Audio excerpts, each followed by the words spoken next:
नेपाल में जब हुआ कांड, गोदी मीडिया की फटी।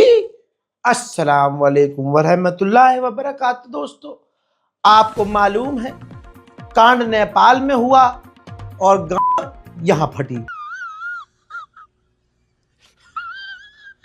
दोस्तों, आपने देखा भारत के मीडिया ने जमकर नेपाल के जेन जी का विरोध किया और भारत में उनको गलत तरीके से दिखाया और आधी अधूरी तोड़ मरोड़ कर एक अलग नजरिया उनका पेश करने की कोशिश की।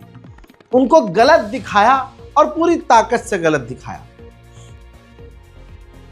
आज पूरी दुनिया में गोदी मीडिया की इज्जत कुत्ते की लहनी से भी बदतर है। आज गोदी मीडिया पर कोई भरोसा नहीं करता। कोई भी ऐसी बहुत सारी चीजें हुई जब नेपाल की जेनजी ने देखा कि हमारे मुल्क में गोदी मीडिया हमारे मैटर को अलग तरीके से दिखा रहा है भारत में, और हमेशा ये गोदी मीडिया सिर्फ मोदी की बात करता है। बिल्कुल नेपाल के हमारी ये जो सरकार थी ओली की, ऐसे ही मोदी की सरकार काम करती है। तो भाई, यही बात कहते हुए जो भारत के गोदी मीडिया के कुछ एंकर वहां थे, पिटते पिटते बचे हैं और कई तो पिट गए हैं।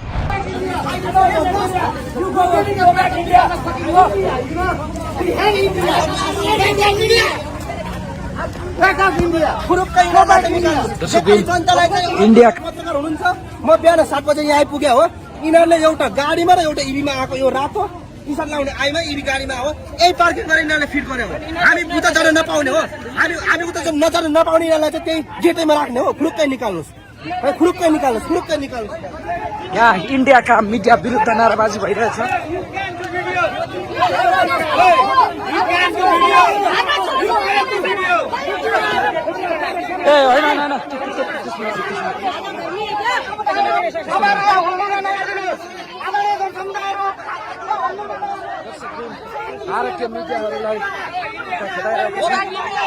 भारतीय मिडियाहरूलाई यसरी खेदाइरहेका छन्।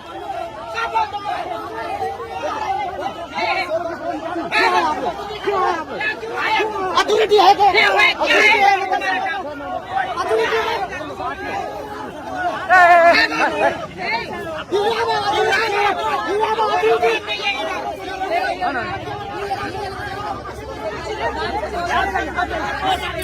भारत के जितने भी गोदी मीडिया वहां मौजूद थे नेपाल के अंदर, नेपाल की जनता पहचान रही थी कि ये हमारे हक की बात नहीं करेंगे, ये तो नेपाल में भी आके मोदी मोदी की बात करेंगे और घुमा फिरा कर हमारे जो प्रधानमंत्री था उसकी ही तारीफ करेंगे।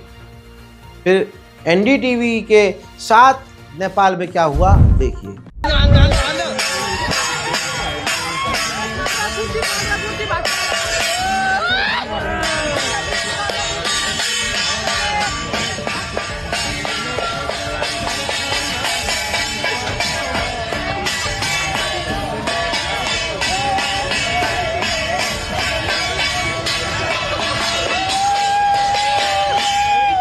यहां पर रोक कर आपको एक बात और याद दिला दूं। देखा तो आपने होगा ही कि भारत के कुछ क्रिएटर्स हैं, ज़्यादातर क्रिएटर्स, सोशल मीडिया क्रिएटर्स, वो नेपाल के इस प्रोटेस्ट को गलत बता रहे हैं। और ऐसे बहुत सारे हज़ारों लाखों क्रिएटर्स हैं जिन्होंने मोदी से पैसा लेकर, गवर्नमेंट से पैसा लेकर, अभी इथेनॉल का मतलब आपने देखा है कि पैसा ले लेकर इथेनॉल को प्रमोट किया गया है, जो इथेनॉल आपकी गाड़ी को ख़राब कर देगी। ठीक है कि पेट्रोल सस्ता हो जाएगा, जो हुआ कुछ नहीं। न पेट्रोल सस्ता मिलेगा, न कोई फ़ायदा, उल्टा नुकसान। गाड़ी की आपकी माइलेज ख़राब होगी, ये क्लियर हो चुका है। लेकिन अंधा पैसा बहुत सारे इन्फ्लुएंसर्स को खिलाकर पेड वीडियो बनवाया गया। ऐसे ही सरकार के पक्ष में वीडियो बनाने वाले इन्फ्लुएंसर्स भारत में नेपाल के मुद्दे को और नेपाल के जन जी के इस प्रोटेस्ट को गलत क्यों बता रहे हैं और मीठे मीठे लफ्ज़ों में नेपाल के इन लोगों की आलोचना करते हुए बहुत सारे लोगों को भारत में देखा गया। उनकी पता है क्यों फटी पड़ी है? क्योंकि नेपाल के वो इन्फ्लुएंसर्स जो नेपाल की सरकार के ऊपर वीडियो बनाते थे उनके हक में, उनका हाल जेनजी ने क्या किया है ये देखिए। जमीन पर जिसे बैठाकर कैदी बनाया हुआ है, ये नेपाल का, क्लेम किया जा रहा है कि नेपाल का एक फेमस मीडिया पर्सन है और सोशल मीडिया पर भी वीडियो बनाता है और रूलिंग पार्टी के लिए, समझ ना, रूलिंग पार्टी के लिए काम करता है, यानी मीडिया में भी है और सोशल मीडिया पर भी ये वीडियोस बनाता था। तो आपने देखा कि उसका हाल क्या हुआ। शायद इसी वजह से भारत के गोदी मीडिया के एंकर्स और भारत के इन्फ्लुएंसर्स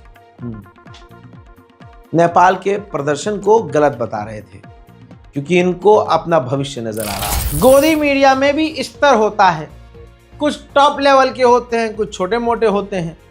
टॉप लेवल का गोदी मीडिया का एक चैनल रिपब्लिक भारत, अर्नब गोबर स्वामी का गंद तरीन चैनल, इसका एंकर जब नेपाल में नजर आया नेपालियों को, तो नेपाल के युवकों ने रिपब्लिक को अलग किया और भारत को अलग किया और फिर इसके साथ ऐसा तमाचे पे तमाचा और रिपब्लिक भारत का जो गले में पट्टा था उसको तोड़कर फेंक दिया। वो तो जिंदा सही सलामत आ गया एंकर, यही बहुत बड़ी बात है। स्टूडियो में सुअर की नस्ल बैठकर सरकार के पक्ष में सारा दिन दूसरों को काटता फिरता है और इसी के एंकर जो ग्राउंड पर रहते हैं, इनके दोगलापन, इनकी चाटुकारिता की वजह से जनता से पिटते हैं। यह है गोदी मीडिया की असलियत और खासकर रिपब्लिक भारत की यह है रेपुटेशन दूसरे देशों। नेपाल में प्रदर्शन सत्ता पलटने और गिराने के बाद भारत में कुछ खास नामी एंकर, बड़े लेवल की एंकर्स ज़्यादा बौखलाती हुई नजर आई। जब भारत के विपक्ष की पार्टियों ने मोदी सरकार को याद दिलाने की कोशिश की, देखिए पड़ोस की जनता जागी है तो हमारी भी जनता जागेगी। वहां के नेताओं का क्या हाल हुआ, सबक हासिल करो।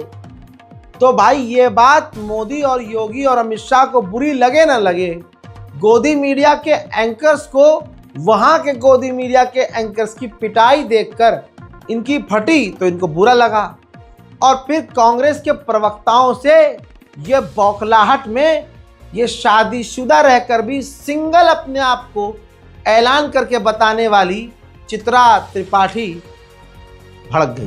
देखिए जी, मैंने कुछ भी एक शब्द गलत नहीं लिखा, एक शब्द भी। और मैंने कहा जो चीन का यार है वो देश का गद्दार है। हाँ। और मैं फिर से दोहराता हूं आपके चैनल पर, जो चीन का यार है वो देश का गद्दार। सुरेंद्र राजपूत ने लिखा, चीन के दोस्त प्रधानमंत्री नेपाल ने इस्तीफा दे दिया, अगला नंबर आपका है। उसके बाद आप लिखते हैं वित्त मंत्री को दौड़ा दौड़ा कर पीटा गया। क्या बताना चाहते हैं सुरेंद्र राजपूत, क्या बताना चाहते हैं? देश के भीतर अराजकता पैदा करना चाहते हैं आप? देश के भीतर अराजकता पैदा करना चाहते हैं? बिल्कुल कह रहे हैं, बिल्कुल बोल रहे हैं। शर्म नहीं आ रही है सुरेंद्र राजपूत जी आपको?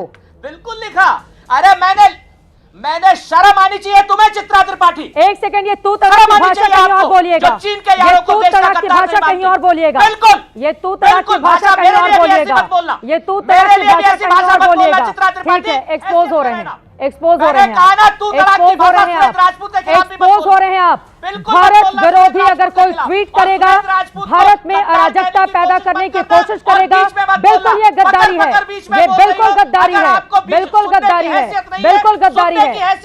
तू तड़ाक कर लीजिए सुरेंद्र राजपूत जी, एक्सपोज हो रहे हैं आप, एक्सपोज हो रहे हैं आप। अराजकता से सत्ता नहीं मिलेगी हिंदुस्तान की, अराजकता से सत्ता नहीं मिलेगी। तू तड़ाक की भाषा इस्तेमाल करके महिला एंकर के खिलाफ, उसके बाद आप बता रहे हैं कि मैं सम्मान करता हूँ, नहीं चाहिए ऐसा सम्मान, देश का सम्मान। ये है बौखलाहट भाई। क्यों है बौखलाहट आपको अच्छे से समझ में आ चुका है, लेकिन हम देखेंगे, लाजिम है कि हम भी देखेंगे, इनकी कुटाई भी हम बहुत जल्द देखेंगे। हजरात, आखिरकार नेपाल में तमाम चीजें होने के बाद वहां के जनता की, जेनजी की जीत हुई। वहां की मुख्य न्यायाधीश सुशीला कार्की नेपाल के पीएम के पद की शपथ ले ली है।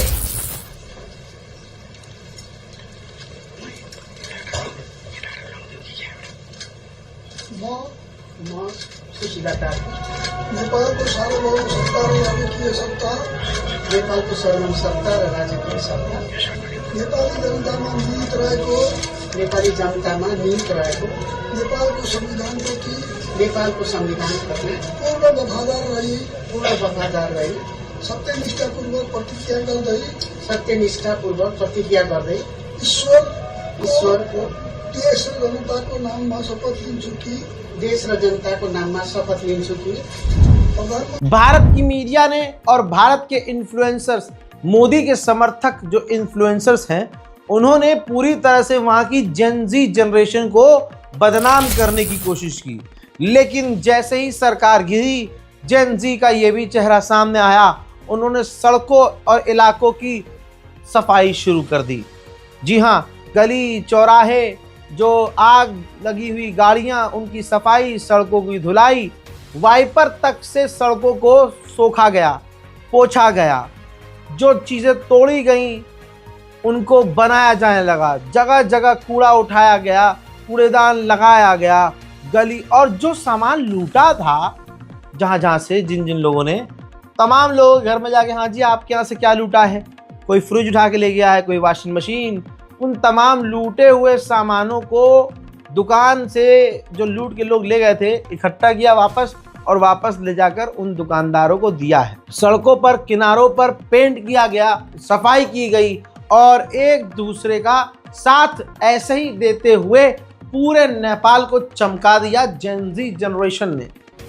और भारत में अभी भी बैठा हुआ कोई व्यक्ति मोदी के समर्थन में अगर नेपाल की जेन जी जनरेशन और वहाँ की क्रांति को गलत बता रहा है, तो याद रखिएगा दोस्तों, ऐसे आदमी का नाम, उसकी आईडी, उसकी पहचान बहुत अच्छे तरीके से अलग लिस्ट में ऐड कर लीजिए।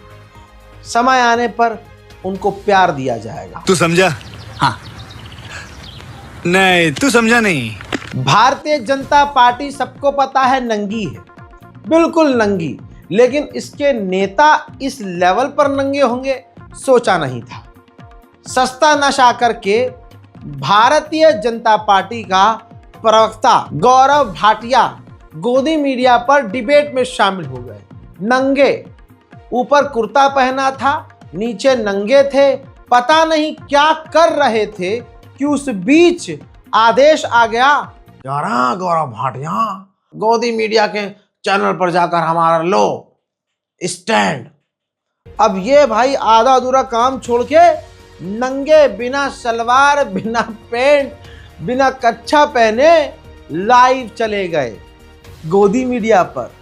तो एक बार फिर से, कल तक पार्टी नंगी थी, अब इनके नेता नंगे होकर चैनलों पर आ रहे हैं। भाटिया मेरे साथ है भारतीय जनता पार्टी के। मेरे साथ आज की इस चर्चा में शिवरास्त्रा हैं, मेरे साथ पप्पू यादव हैं, दीपक झा हैं। भाटिया मेरे साथ है भारतीय जनता पार्टी के। मेरे साथ आज की इस चर्चा में शिवरास्त्रा हैं, मेरे साथ पप्पू यादव हैं, दीपक झा हैं। अब इसके बाद ये वीडियो वायरल हुई, लोगों की अलग अलग टिप्पणी आ रही है। अब सौरभ भारद्वाज, आम आदमी पार्टी के नेता, ने बड़ी तगड़ी बात कही। उन्होंने कहा कि एक कानून पास करो, कोई भी प्रवक्ता टीवी न्यूज पर नंगा नहीं बैठेगा, मगर खबरों का नंगा नाच जारी रह सकता है। आप अगर 2-3 दिन से ये चीज देख रहे हो, गोदी मीडिया हो या सरकार के लोग हो, और सरकार का चाटने वाले चना फेंक देते हैं ना, वो जब जमीन से चाटते हैं, हालांकि मैं कवर कर रहा था, जो बोला वो सही था। तो ऐसे लोग जेन जी को गलत बताते हुए, वहाँ के विरोध प्रदर्शन को गलत बताते हुए कह रहे यहाँ अगर करोगे, यहाँ मोदी बैठा है, सबका बाप बैठा है, हल्के में ले रहे हो, नेपाल में जो हो गया वो यहाँ नहीं हो सकता है, हमारा वाला तो भाई उससे भी बड़ा। तो दोस्तों, अगर यहाँ के लोग नेपाल को देखकर कह रहे हैं मोदी जी वाले कि नहीं यहाँ ऐसा नहीं हो सकता है, तो जो विपक्ष की पार्टी है वो कह रही है कि भाई यहाँ की जनता को जागना चाहिए। तो जब यहाँ के विपक्ष की पार्टी कह रही है कि यहाँ भी ऐसा होना चाहिए, तो उनको गरियाया जा रहा है, उनको गद्दार कहा जा रहा है। लेकिन दूसरी तरफ बीजेपी पार्टी का एक नेता यही बोलता है कि हाँ, जैसा नेपाल में जनजी ने किया वैसे बंगाल में ममता बनर्जी के खिलाफ किया जाए तो मैं उनका साथ दूंगा। यानी अगर राहुल गांधी या विपक्ष की पार्टी, विरोधी पार्टी कहे कि भारत में मोदी के खिलाफ जनता को वैसे ही करना चाहिए जैसे वहां हुआ, तो यह गलत है। लेकिन भारतीय जनता पार्टी किसी स्टेट की सरकार को गिराने के लिए ये बयान कह दे सकती है, हाँ जी जैसे नेपाल में हुआ है वैसे ममता के खिलाफ अगर करें तो हम जनता को सपोर्ट करेंगे। भाई दोगले से दोगले इंसान शर्मा जाए इस भारतीय जनता पार्टी के नेताओं के आगे। बीजेपी के नेता का ये बयान देखो। भैया, नेपाल के लोगों को, जो हमारे जुआ समाज हैं, वो अपनी आवाज को बुलंद करने के लिए करप्शन के खिलाफ उन लोगों ने आंदोलन किया है।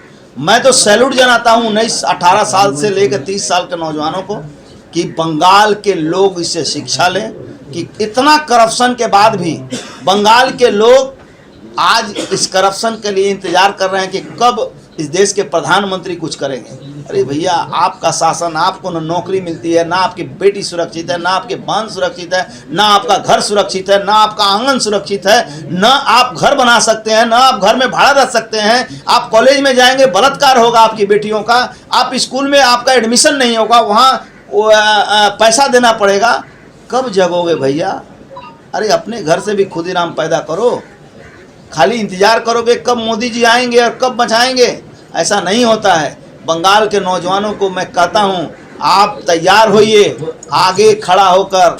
ये जो नज़ीर दिखाया है 18 साल से 30 साल के नौजवानों ने नेपाल में, वो बंगाल के लिए भी जरूरी है। समझ गए दोस्तों दोगलापन। अब सुनिए, भारत का प्रधानमंत्री, अपना प्रधानमंत्री हमारा ही वाला, तैयारी हो गई थी 2 दिन पहले मणिपुर जाने की। ये रहा वीडियो।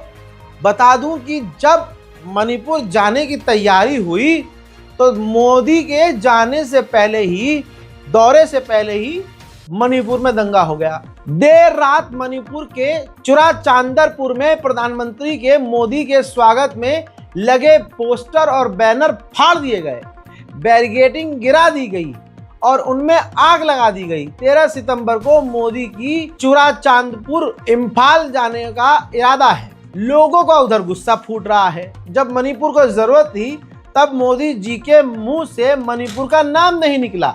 वहां की आवाम गुस्से में यही कह रही है कि आज तक मणिपुर जलता रहा, मोदी आया नहीं, और आज जब उसे चुनाव प्रचार करना है तो फुल प्रमोशन और बैनर लगवाकर, बीजेपी के झंडे लगवाकर यहाँ आना चाह रहा है। तो आप समझ सकते हैं कि जनता यहाँ भी बुरी तरह से भड़की हुई है। प्रधानमंत्री नरेंद्र मोदी के दौरे से 2 दिन पहले एक बार फिर मणिपुर में हिंसा भड़क गई। 11 सितंबर की रात चुराचांदपुर में उपद्रवियों ने पीएम के स्वागत में लगे पोस्टर बैनर फाड़ दिए, बैरिकेडिंग गिरा दी और उनमें आग लगा दी। एक घटना खीसोनमुन गांव में हुई जो चुराचांदपुर पुलिस स्टेशन से लगभग 5 किलोमीटर दूर है। हालांकि पुलिस ने उपद्रवियों को भगाते हुए लाठीचार्ज भी किया। मीडिया रिपोर्ट्स के मुताबिक पीएम मोदी 13 सितंबर को राज्य का दौरा करेंगे और 8.5 करोड़ रुपए की सौगात देंगे। इस दौरान वे चुराचांदपुर के 30 ग्राउंड से 7,300 करोड़ रुपए के प्रोजेक्ट की आधारशिला रखेंगे। यह इलाका कुकी बहुल है। इसके साथ ही पीएम मैतेई बहुल इलाके। भारत की गोदी मीडिया, आपको पता है, कभी सच नहीं दिखाती, कभी खबर नहीं दिखाती, वो सिर्फ प्रोपेगेंडा दिखाती है भाजपा का। भारत की गोदी मीडिया क्या खबर छुपा रही है आपसे? जो खबर है वो ये कि लद्दाख में मोदी ने जो झूठा वादा किया था उसके खिलाफ प्रदर्शन हो रहा है। असम में मोदी के झूठे वादे के खिलाफ प्रदर्शन हो रहा है। मध्य प्रदेश में खाद लेने गए किसानों पर लाठी चल रही है। बिहार में युवा रोजगार के लिए बीजेपी कार्यालय पहुंचे तो उन्हें लाठियों से पीटा गया। फुनसुक वांगडू का कैरेक्टर 3 इडियट्स में निभाया और असलियत में जो फुनसुक वांगडू हैं वो मोदी सरकार के खिलाफ प्रदर्शन लद्दाख में, अभी तो मैंने लिखित में दिखाया था ना, अब मैं असल में दिखाऊंगा। लद्दाख में प्रदर्शन कर रहे हैं और मांग ये है कि सरकार ने जो झूठे वादे किए थे वो पूरा करें। मैं क्या बोलूं, फुनसुक वांगडू को लद्दाख से आप सुनिए। नमस्कार और जुले सभी को। आज लद्दाख से एक बहुत बड़ी खबर है। यहाँ शहीद स्मारक स्थल यानी कि मार्टिर्स पार्क में एक बहुत बड़ा सर्वधर्म प्रार्थना सभा हुई आज, जिसमें हजारों लोग शामिल हुए।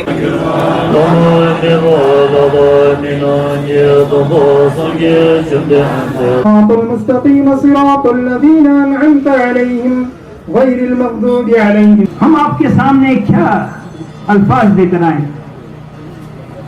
शुक्रगुजारी का। व्याप्तं येन चराचरं तत्पदं दर्शितं ये। और उसके बाद हम 15 लोग अनशन पर हैं, जो आमरण अनशन की कड़ी है, जिसमें कि इस बार हम 5 हफ्ते यानी कि 35 दिन अनशन पर रहेंगे या मरेंगे, जो भी पहले हो। आपको याद होगा कि पिछले साल इसी वक्त सितंबर के महीने में हम लद्दाख से पैदल चल पड़े थे दिल्ली राजधानी तक अपनी व्यथा सुनाने के लिए। 30 दिन 150 लोग 1000 किलोमीटर, और दिल्ली में हमारा स्वागत जेल में हुआ था। और उसके बाद भी हम 16 दिन अनशन पर बैठे, जिसके बाद सरकार ने बातचीत करने की रजामंदी दी, मगर ये बातचीत पूरे 1 साल में लगभग 3 ही हुए, और पिछले 3 महीनों से तो कोई बातचीत ही नहीं हुई, थम से गए। अब ये अनशन करना क्यों जरूरी है? क्योंकि 1.5 महीने बाद अक्टूबर में लद्दाख की जो पर्वतीय परिषद है, लद्दाख ऑटोनोमस हिल डेवलपमेंट काउंसिल, जो आपको लिखित में दिखाया, अब वो विजुअल के तौर पर, सबूत के तौर पर दिखाया हूँ। पहली लाइन क्लियर कर दी। आइए अब असम की तस्वीर दिखाते हैं। असम में प्रधानमंत्री के झूठे वादों, मोदी के झूठ की वजह से प्रदर्शन हो रहा है। आसाम में ये मोरेन समुदाय के लोग हैं। इनका कहना यह है कि 2014 के चुनाव में मोदी ने मोरेन समुदाय को आदिवासी दर्जा देने की बात की थी, फिर इनके वोट ले लिए, लेकिन आज तक उन्हें आदिवासियों का दर्जा नहीं दिया।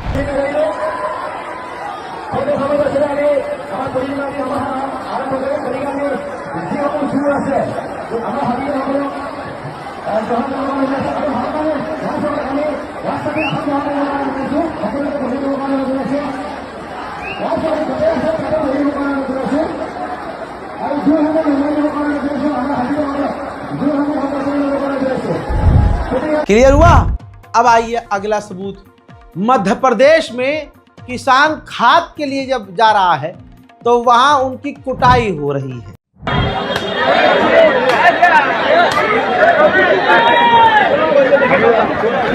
उधर इसी तरह से साबित कर रहा हूं। देखिए जज साहब, बिहार में जब बेरोजगार युवा सड़क पर उतरा है सरकार से भीख मांगने के लिए कि हमें रोजगार दो, तो लाठियों से उनकी दौड़ा दौड़ा कर ये ले लाठी दे लाठी पीटा गया।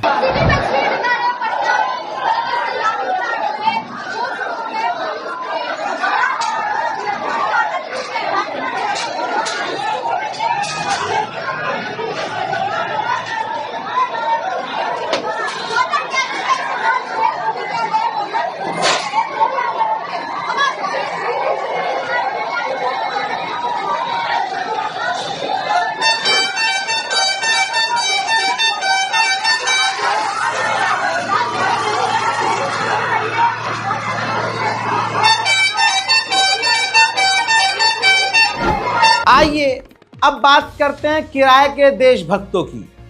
कुछ दिन पहले पाकिस्तान से क्रिकेट खेलने की बात पर गौतम सड़ा हुआ गंभीर, जिसका मुंह सड़ा ही रहता है, अगर कुछ सवाल कर दो घमंडी आदमी, उससे कोई सवाल कर दो मुंह सड़ा रहता है उसका। भाई वो ज्ञान पेल रहे थे देशभक्ति पर, वो ज्ञान ये था। याद रखिए ये किराए के देशभक्त हैं। टूर्नामेंट में इंडिया पाकिस्तान मैच नहीं तो मजा नहीं है। मतलब you are trying to tell me कि TRP is more important than वो जो 28 लोगों ने अपनी जिंदगी दी है पहलगाम में, और important. I don't agree to that. I am not trying to tell you anything, I want you to tell them. इस देश में कोई चीज मैटर नहीं करती, सिर्फ हमारे लोगों की जिंदगी और हमारे जवानों की जिंदगी जो बॉर्डर पे खड़े हैं, उनसे बड़ी कोई भी चीज नहीं। अब सोचिए, देख लिया ना, आज के टाइम पर यही मोदी सरकार पाकिस्तान के साथ क्रिकेट भी खेलेगी, और मोदी सरकार ने, मोदी जी ने इसी गौतम गंभीर को इतना गंभीर कर दिया कि इंडियन टीम का कोच भी बना दिया। कि जब गौतम गंभीर ने भारत के लिए बोला कि भाई भारत नहीं खेलेगा पाकिस्तान के साथ, तो मोदी जी ने इसे ही आए कर दिया, तू खेलेगा तेरे अब्बा भी खेलेंगे, मोदी नाम है मेरा, और सुन इंडियन क्रिकेट टीम का कोच भी बनेगा तू और लीड करेगा। दोस्तों ये होते हैं किराए के देशभक्त। जितने भी ये हिंदूवादी हिंदू संगठन वाले भजपिल्ले मिलेंगे, ये सब किराए के देशभक्त हैं। याद रखिएगा मेरे देशवासियों, मेरे इस देश के नौजवानों, मेरे देश से प्यार करने वालों, जब भारत और पाकिस्तान का मैच हो रहा हो और मोदी सरकार मैच खिलवा रही हो, तो ये कुछ लोग हैं, ये कुछ मेरे देश के, मेरी भारत माँ की रक्षा करते हुए मारे गए शेर शहीद हैं, जो ऑपरेशन सिंदूर के दौरान जंग में शहीद हुए। Surendra Singh Moga medical assistant sergeant, Mohammad Imtiyaz BSF inspector, Pawan Kumar subedar major, Sunil Kumar army जवान, दीपक चिमगमखम BSF जवान, मुरली नायक अग्निवीर सैनिक, दिनेश शर्मा लांस नायक, राम बाबू प्रसाद आर्मी जवान। दोस्तों इन नामों को याद रखना, ये वो शहीद हैं जिन शहीदों का मोदी नाम तक नहीं लिए हैं। और आज वही मोदी जो कह रहा था अगला आदमी कि मारा जिसमें लहू नहीं गरम सिंदूर बहता है। अब वो गरम सिंदूर इतना ठंडा हो गया कि अब यही सरकार कह रही है अरे खेलो खेलो पाकिस्तान से मैच खेलो। मीडिया और गोदी मीडिया से मजे तो राहुल गांधी ही ले रहे हैं। ANI का क्या बजाया है राहुल गांधी ने, मजा ही आ गया। हमारी बात तो बोलते नहीं हो, ANI कभी बोलती नहीं है मेरी बात। वोट चोर गद्दी छोड़ दिखाओ। उधर आज तो एक करिश्मा हो गया, एक मोजा हो गया। जो रूबी का चचा है, लियाकत चचा हमारे, आज उनका पता नहीं जमीर का कहीं था, 8-10 साल कहीं गया हुआ था, आज वापस आया कुछ सेकंड के लिए, जिसमें उन्होंने जब बीजेपी के प्रवक्ता थे वो राहुल गांधी पर ही भौंके जा रहे थे, सुन ही नहीं रहे। तो रूबी का चचा ने जब उनको जवाब दिया तो ये वीडियो वायरल हुआ और लोगों ने कहा कि चचा को आज क्या हुआ, आज तो पत्रकारिता कर रही है मैडम। देखिए सरकार में कौन है सर, आप लोग क्या कर रहे हैं? हाथ बांध कर पॉपकॉर्न जो है वो अभिजीत अय्यर जी अक्सर अपने हाथ में पॉपकॉर्न रखते हैं जब कोई इंपॉर्टेंट बात कर रहे होते, तो आप लोग क्या वो वाला पॉपकॉर्न खा रहे हैं? अगर राहुल गांधी इतने खतरनाक तरीके से कुछ कर रहे हैं, ऊपर कमेंट्स करने पहले 5 बार सोचिएगा। अच्छा क्या कर लेंगे आप? भाषा जो है अपने पास रखिए। एक्सक्यूज मी मिस्टर शर्मा, क्या कर लेंगे आप? क्या देश को क्या कर रही है? देश के लोग पॉपकॉर्न खा रहे हैं। आप यहाँ पर बैठकर राहुल गांधी ये कर रहे हैं, राहुल गांधी वो कर रहे हैं, तो आप क्या कर रहे हैं? आप पॉपकॉर्न खा रहे हैं, आप क्या कर रहे हैं बताइए मुझे। सुन लीजिए आप क्या कर रहे हैं, मैं जवाब दे दे रहा हूं। और धमका किसको रहे हैं? आप सुनिए, राहुल गांधी अगर गलत काम कर रहे हैं तो आप मुझे क्या धमका रहे हैं? आप मुझे ये बताइए, पॉपकॉर्न खिला रही है ना, कुछ और तो नहीं खिला रही ना आपको? आदत हो गई है सबको धमकाने की। किस बात की धमकी दे रहे हैं आप मुझे? किस बात की धमकी दे रहे हैं आप मुझे? नहीं किस बात की धमकी? मैं कह रही हूँ राहुल गांधी पर अगर आप इतने आरोप लगा रहे हैं, एक एक करके सब देश, अच्छा देश की जनता पर चले गए। मैं कोई भी आरोप तथ्यों से अलग नहीं लगा रहा। अगर आपको लगता है, प्रूफ है, अगर आपको लगता है कि राहुल गांधी बहुत खतरनाक है इस देश के लिए, तो आप सिर्फ यहाँ बैठकर गिना क्यों रहे हैं? Why are you not taking any action? हो गया? What do you mean हो गया? नेपाल में जो सत्ता पलटी है उसमें मेन वजह यह भी है कि नेता सिर्फ कंपनियों के मालिकों के लिए, पूंजीपतियों के लिए काम कर रही थी। आइए अब उत्तराखंड में खेल समझिए। उत्तराखंड टूरिज्म का जो डिपार्टमेंट है, ठेका है, वो मिला है रामदेव के सहयोगी साथी पार्टनर बालकृष्णन को। तो आप ये भी जान लीजिए कि बालकृष्ण और बाबा रामदेव कई कंपनियों में दोनों साथ मालिक हैं। तो कुल मिला के सीधा बोलूं तो उत्तराखंड का टूरिज्म प्रोजेक्ट बाबा रामदेव और बालकृष्ण को मिल गया है। सरकार क्या कर रही है जनता के साथ आप समझ नहीं पा रहे हैं, वो तो नेपाल की जनता थी, जेनजी, जो पढ़े लिखे समझदार थे, उन्होंने हिम्मत दिखाई। यहाँ वालों को तो हिंदू मुसलमान में बढ़िया उलझाया हुआ है भाई। कमाल देखिए, कमाल। पूंजीपतियों को मोदी का आदेश है, प्राइवेट कंपनियों को। ये देखिए फुल पेज के अखबार में जो प्राइवेट कंपनियां, फॉर एग्जांपल जो हीरो कंपनी है गाड़ी की, उसका जो खुद का जो प्रोडक्ट का ऐड है, गाड़ियों का ऐड है, उसमें प्रधानमंत्री मोदी की तस्वीर है। लिखा कुछ नहीं है, मोदी का नाम लिखा है, श्री प्रधानमंत्री माननीय नरेंद्र मोदी। तो प्राइवेट कंपनियों को मोदी का आदेश है, धमकाया गया होगा क्या? ऐसा कैसा, मेरी फोटो हर जगह होनी चाहिए। पूंजीपतियों के साथ प्यार से या धमका के काम निकलवाना कोई इनसे सीखे इनसे, भाजपा से। इस रिपोर्ट पर अपनी राय जरूर लिखिए। इस वीडियो रिपोर्ट को नेशनल प्राइम टाइम को शेयर कीजिए और अपनी दुआओं में दिल करे तो मुझे याद रखिए। जय हिंद।